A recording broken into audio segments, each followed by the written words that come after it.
Charlotte-Mecklenburg Stormwater Services, in collaboration with Lake Wylie Marine Commission, present a study, Lake Wylie, the turbidity, what makes the lake brown. I'm Dave Ferguson with Charlotte-Mecklenburg Stormwater Services, and I've been managing our lake monitoring program since 2015. Our company has conducted routine lake monitoring every other month since 1996. Comparing the lakes in our region, Lake Norman, Mountain Island Lake, and our case study, Lake Wylie, you can see the difference in the three based on these characteristics in this chart. The shoreline miles, surface acres, max depth, miles of main channel, and maximum width can tell the story of why Lake Wylie is different from its brothers. Looking at a lake like Norman with 520 shoreline miles, 33,000 surface acres, a maximum lake depth of 112 feet, 33 miles of main river channel north to south, and a maximum width of 3 miles, in comparison to Lake Wylie, half the shoreline miles, almost only a third surface acres, a max depth of 65.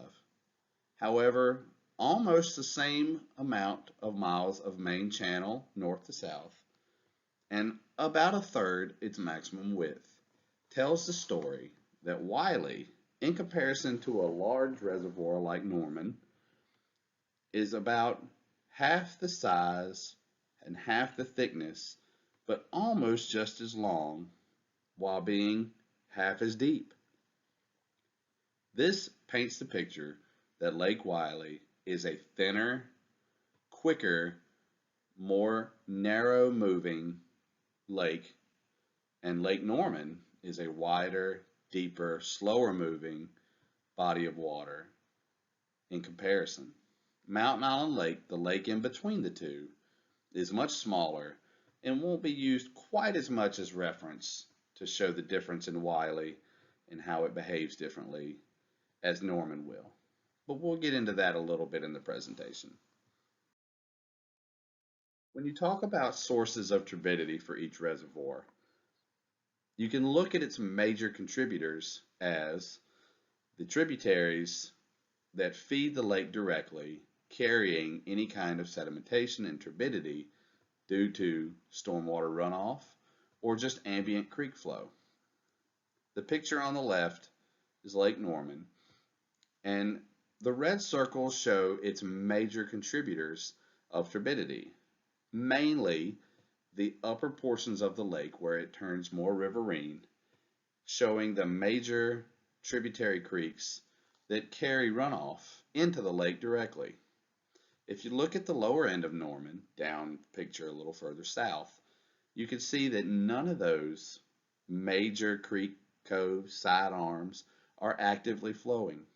They're all backwater, slow moving, if moving at all, clear water areas, because Norman is so deep, Norman is so slow, and Norman is so wide.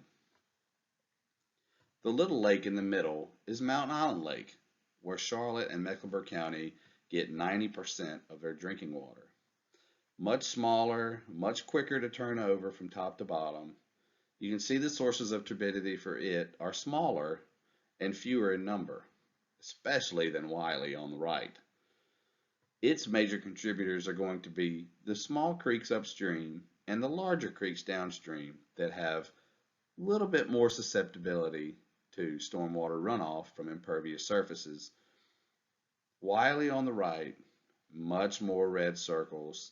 You can tell the shape of Wylie is much more riverine, and it is just not as wide and not as deep, especially as Norman. This allows any kind of sedimentation to come straight into the river, part of the lake, which we consider the reservoir, and cause it to be more turbid, the turbidity increasing. Big Allison and Little Allison Creek all the way at the bottom to all the way up to Dutchman's Creek at the top of the picture there. All these in between are sources of turbidity, especially during any kind of major rain event. So you can tell that north to south, Wylie really doesn't get a break from all of these sources of turbidity. Going over a comparison of the three lakes, what we have done is taken comparable sites from each reservoir, and we're going to look at their turbidity data across several years to compare and see how they behave throughout the years as far as turbidity goes with different rain events over time. Site LN1 on Lake Norman there on the left is our routine monitoring site at the very bottommost part of Lake Norman before Lake Norman Dam, and then just below that, Mountain Island Lake. Site MI1, exactly the same, all the way at the bottom of Mountain Island Lake before water would overcrest and go into the top part of Lake Wylie.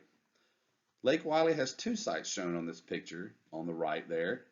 Site LW Down is our newest southernmost site that we are currently sampling, and site LW1 is at the actual Lake Wylie Dam before the water would flow down through the Catawba River in South Carolina.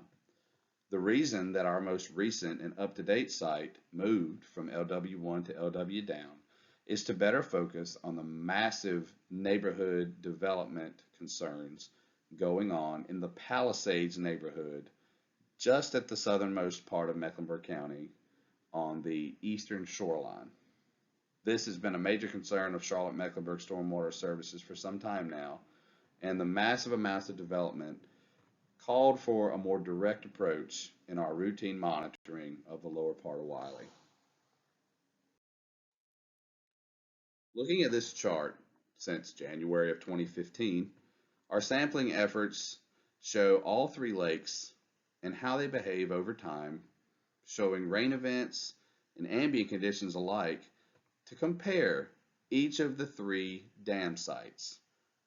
The blue line is site LW1, and you can see there in the graph we've shown where we switched from LW1 to LW Down just to make sure our data is concurrent and consistent. The orange line is the Mountain Island Lake downstream site, MI1, and the gray line is the LN1 site on Lake Norman. There's really no comparison when you put all the data together on this graph, even at the very lowest sites, the dam sites of each lake. Lake Wylie is much more turbid during rain events than the other two. The main education part of this for me was seeing how different the blue line was to the other two lines through these individual rain events, and just how susceptible even the furthest most south part of Wylie is to turbidity versus the other two lakes. Moving on to the main channel sites that we sample on these lakes. LN4 there on Lake Norman on the left is around Governor's Island on the main channel of the Catawba River in the lake.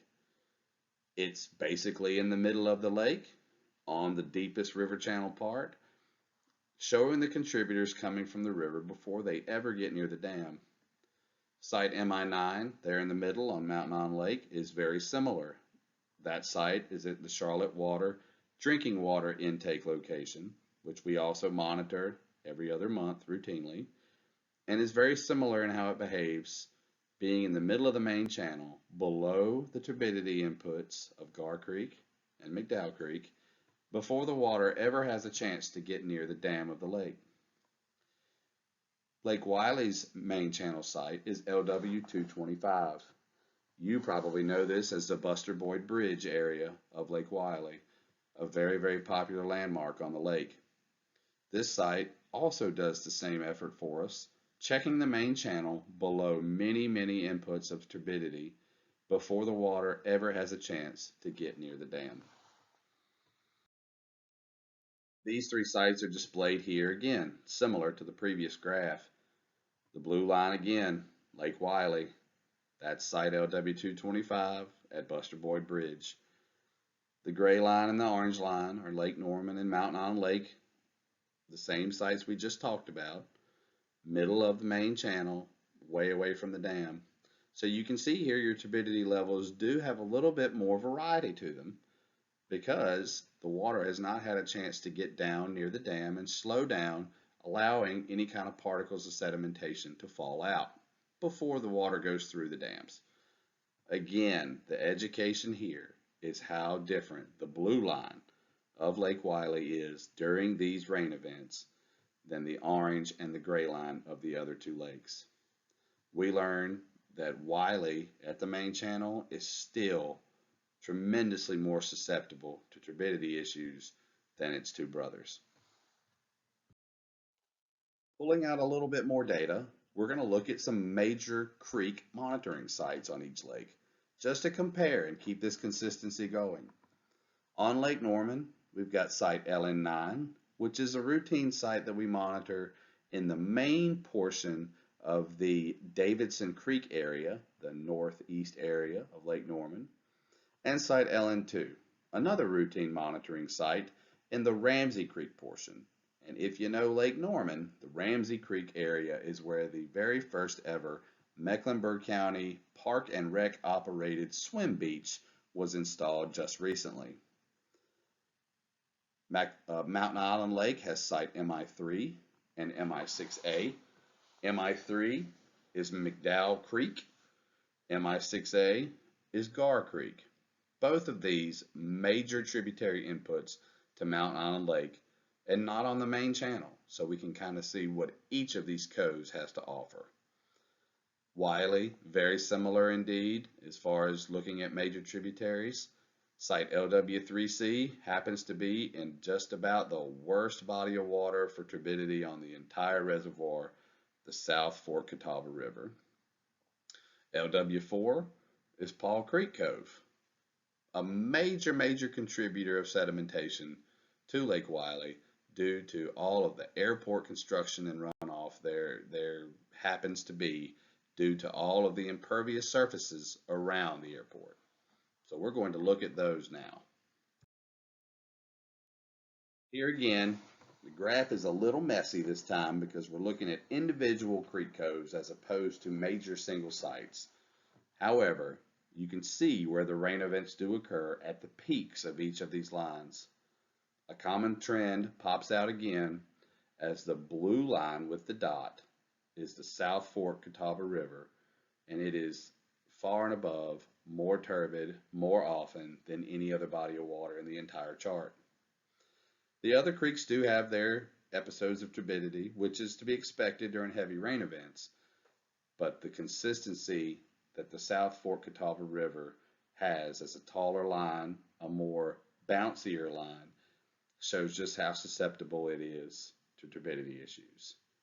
Therein lies the common factor that much of the turbidity issues on the southernmost part of the lake, basically anywhere downstream of the South Fork Catawba River, can be contributed directly to its runoff issues up in the watershed. Some final thoughts we'll go over real fast, talking about turbidity on Wylie and why it's common. To me, this is due to multiple factors that are easily observed and easily measured.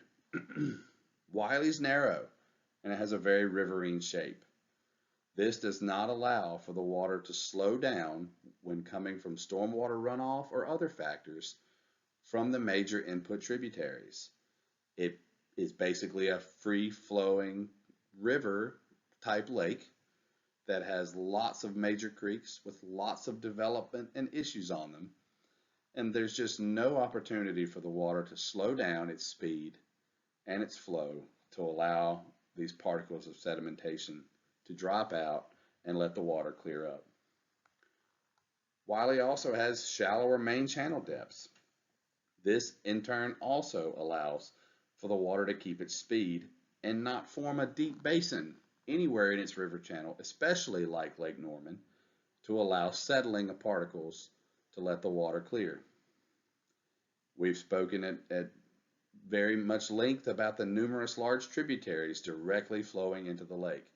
The South Fork Catawba River, Big Allison Creek, Little Allison Creek, Dutchman's Creek. Any of these alone would cause issues, and in combination, Wylie just doesn't get a break. I spoke shortly a little earlier about the heavy development and the developed already areas around Wylie, especially on the lower end. The more neighborhoods build right along the coast and right along the shoreline of the lake, the more turbidity issues we're going to have while that earth is barren and while these sediment ponds are being heavily inundated with red clay wash-off water. Next time you're on the lake and you're in the back of a cove and you see some red-orange water coming in either during or after a rain event, it's more than likely due to some very, very new or ongoing neighborhood development in that watershed somewhere. And again, we talk about the major two contributors, South Fork Catawba River and Dutchman's Creek. These two alone cause 90% of the sedimentation issues from the main channel of Wylie all the way down to its dam. And I appreciate you listening in to this short presentation. A lot of questions have come up about why Lake Wylie can and usually is a little bit more turbid, a little bit more quote unquote muddy than the other lakes.